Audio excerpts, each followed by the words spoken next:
the transition from the time to enter the airport to actually reach your boarding gate itself is a long journey by itself. So I think somewhere we need to make it more efficient and very comfortable for the passenger experience. So is it something that you're looking as a modular architecture that, yes, that really exactly, makes... exactly. I think it needs to be more modular.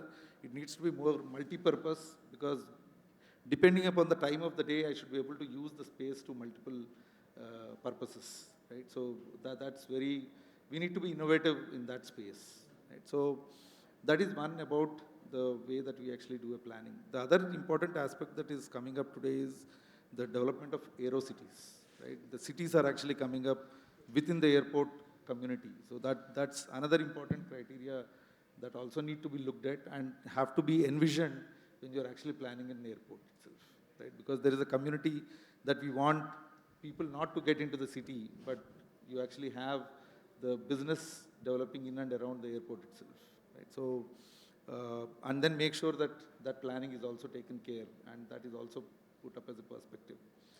The other important criteria that need to be also looked into is the land side connectivity side of the story. So how do you make your people connect to reach the airport, and then once they reach the airport, how do you do a last mile of getting onto the ramp and from the ramp to the entry gate? It's a big experience and a different experience the customers have, because like for example, even Terminal 2 of Bangalore, T2 of Bangalore, once you enter into it, it's a different world in itself. But imagine people getting into that terminal space from the city or from that place to getting back is a different experience altogether. So I think when you want to give a unique experience for commuters, it's something is very important that you need to plan that leg of the journey as well. So let me just ask you on that note itself. Yeah. It's a very complex affair considering that there are multiple stakeholders involved into it. Yeah. Not only, again, the collaboration piece is important, definitely, but how do you look at an end-to-end story? Suppose if it's in case of an aero city or maybe an airport city, as you call it, the catchment areas are expanded, and there are multiple elements of hotels and commercial complexes and stuff which come in through. What are the complexities that typically come in those kind of scenarios? I think the complexity primarily comes in from the end objective of each of the stakeholders, right? For example, an airport operator has his objective in mind. The hotel guys, they come with their own objective, and the mobility operator comes with his own objective. Because there are multiple stakeholders with their own objectives coming in mind, but the customer who is actually going through each one of them is the same, right? So I think that's the diversity side of the story, and also the complexity that actually it brings into the table. So that's where we see, especially when you design an airport and when you then subsequently get into the subsequent life cycles of the airport, what is important is to actually make sure that every stakeholder is actually involved right from the beginning, right? You need each stakeholder to be involved when you're finalizing the design side of the story, right? So that is when you will actually get the best innovation and best things to happen. So can I say the visioning story of the Aero City has to be collaborative first? Absolutely. And has to have a strategy before we move on to the implementation part of it, right? I think one of the 3 C's that I always tell is, I think the customer centricity is very important. In this case, of course, it's important in every industry, but I think here it makes it a much more important. The second C is the connectivity side of the story, because the airport connectivity, because the airport by itself is especially when you take an Indian customer, either they are business travelers or leisure travelers. For leisure travelers, it's an experience by itself. They are already excited about being into being in air travel. But the third important aspect is about the collaboration aspect between the multiple stakeholders. And in fact, I was actually listening to the previous conversation of the panel discussion that was also happening. The number of stakeholders, even just in a tech space, is almost like 30, 35 different stakeholders. So a collaboration in the tech solution space, collaboration in the space utilization space, or collaboration between the regulatory and that space, right? So there are there's a huge scope for collaboration. I think it is easier said than done. That itself brings in a lot of complexity even to think about it. But Excellent. that's very important for a perspective to carry in airports. Because as architects, I can tell you, we have been involved designing airports across the globe. I was about to ask that. Yeah. So, have you come across certain cases where these implementations have been done successfully and they're now being implemented very well? Yeah, I think one of the best part is we are actually about 135-year-old company. So we have seen the entire emergence of and evolution of the whole aviation space in the whole scheme of things. And we have been seeing this journey of designing airports, planning airports, and looking at the operations side of the story, from North America to the South America to the Australia whole space, except the Africa and India. We have not been doing much work in India, but we have worked with GMR Goa and Hyderabad Airport in terms of the land-side connectivity and the ramp management side of the story that we have done. And of course, we have also worked for their AeroCity planning and simulation side of the story in terms of telling them what is the right way of planning the transport network connectivity. So having said that, because that gives us a wide spectrum, and it's a story in itself, how one is about how the airports have evolved over a period of time. Second, how the expectations of the customers, even the customer segment, the profiles who are traveling by air has also gone through a big change. And having seen all that, I can also tell you that what we are going through in India is a different ballgame altogether. I think India itself is a different ballgame, and we need to have our own kind of designs to planning to technology interventions. It needs its own different. We can't have a copy of. Because the demographics are extremely different. The demographics are right? extremely different. And the literacy, digital literacy itself is actually different. Right? So it's not about how educated you are, but how comfortable you are with technology being used. Even I see a state-of-the-art baggage handling system. I think all of us would have gone through, right? The same baggage system, how it actually works across versus how the customs. All of us are educated. When you look at a security screening baggage, you know what we all go through, right? Yeah. So it's a different ballgame altogether. So we need to have something customer centricity needs to come in at that point in time. The demographics, the socioeconomics, and the behaviors, all that need to be taken into account before we actually bring in any sort of the finalities to that specific modules. Excellent. So let me just, before I move on to the other panelists, just one more question. Is the fact that, again, coming back to the same point, have you seen any implementations of AeroCities which have been transformational and something that can be highlighted for the education of the audience there? Yeah, I think we are headquartered in Amsterdam. Schiphol itself is a great example of airport cities and the community around the airport, right? So you have a full city which is developed around the airport. So that itself is a very classic case study or an example for us to see how it has actually evolved, right? And of course, we have Delhi and also the Hyderabad, which actually are because I've been with GMR during those days of development of Hyderabad and Delhi airports. And in fact, I've been fortunate to be part of Delhi airport team when they were actually planning the AeroCity side of the story.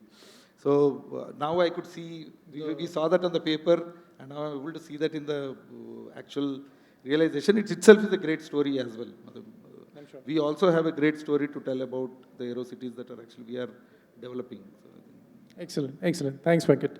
I know Sanjeev is earning to basically get into some aspects that you wanted to highlight at your end as well. Yeah, so I just wanted to comment on connectivity and then making that airport accessible, right? I think learning from a lot of airports in the Europe, as you land, I think you go to the basement and you connect to the train stations, right? And then you kind of go outside of the country or inside the country, and then it is very well connected, right? So that's, I think, it's a way to take the cue and then I think look at how we actually invest in. So that kind of helps to facilitate. And then to address, to taking that to the next level, what SITA has done in Europe is we collect we kind of connecting the passenger journey, what we call intermodal and multimodal. What it means is basically you can book a ticket, fly and train, fly and cruise.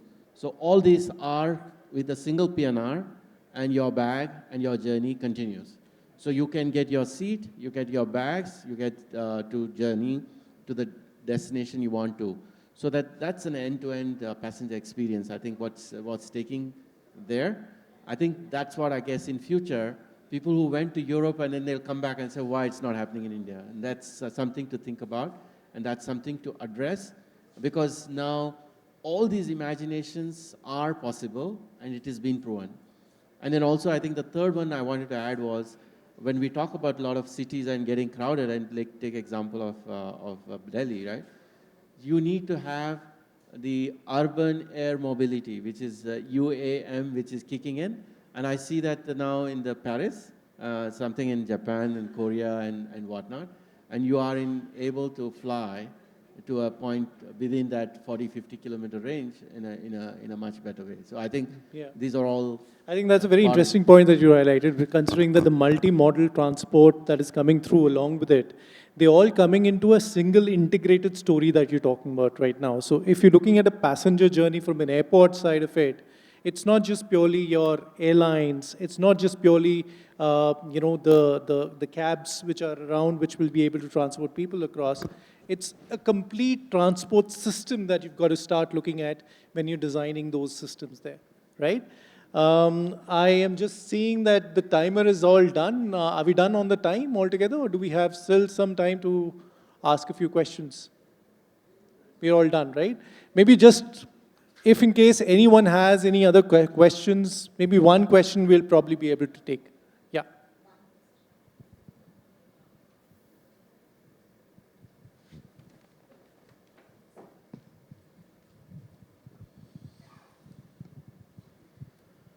Hi, good evening. That was a great discussion, very rosy, very nice picture. And as far as the air traffic growth is concerned, for the customer. Now, one thing which I always have been feeling since the morning, their airport infrastructure development has been showing a very major disconnect to the MRO industry. There's no plan for setting up an MRO when you're expanding your airport infrastructure. There are more planes, there are more customers, there are going to be more planes. They will need to get their MROs done. We have foreign MROs doing them. It's a story, different story altogether. But at the end of the day, do we plan it out? Because European airports I've seen, and I'll just like to introduce, I'm Sangeeta Saxena. I'm a journalist. I'm editor with Aviation and Defense.